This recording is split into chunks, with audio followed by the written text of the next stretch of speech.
मंडळी, जेव्हा एखादा नेता पक्ष सोडतो तेव्हा त्याचं कारण काय सांगतो?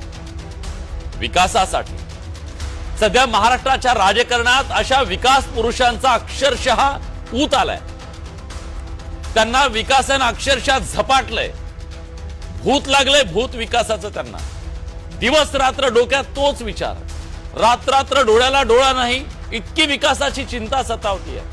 अन्न गोड लागत नाही, पाणी घशात जात नाही अशी परिस्थिती आहे। विकासासाठीची त्यांची धडपड हालापेष्टा बघवत नाहीत। फॉर्च्युनरच्या पुढच्या सीटवर बसून हातावर भाकरी खाऊन पोट भरावं लागतं। या विकासासाठी कसं बसं जगावं लागतं। हे विकासाचं भूत साधं नाहीये। जोपर्यंत नेता सत्तेच्या दारात जात नाही किंवा सत्तेच्या खुर्चीवर बसत नाही तोवर हे भूत मानगुटीवर बसलेलं उतरत नाही। विकासाला अधीन करणं इतकं सोपं नाहीये। त्याच्या वाट्यात विचारधारा, निष्ठा, पक्षाची ध्येय धोरणं हे सगळे अडथळे असतात।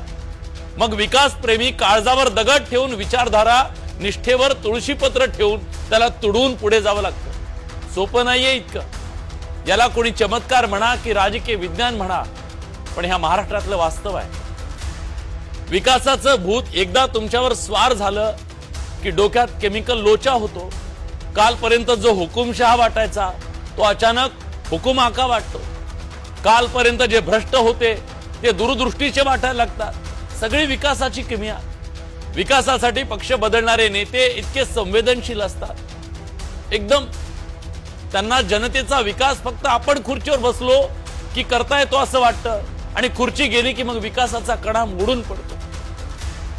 आता हेच बघा, शरद पवारांच्या राष्ट्रवादीच्या राखी जाधव कालपर्यंत पक्षाचे तिकीट वाटप करत होत्या, सांगत होत्या विकासासाठी आपल्याला लढायचं, पण एका दिवसात भाजपमध्ये गेल्या।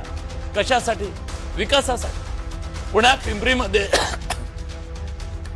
दोन राष्ट्रवादी एकत्र आल्या। कशासाठी? विकासासाठी।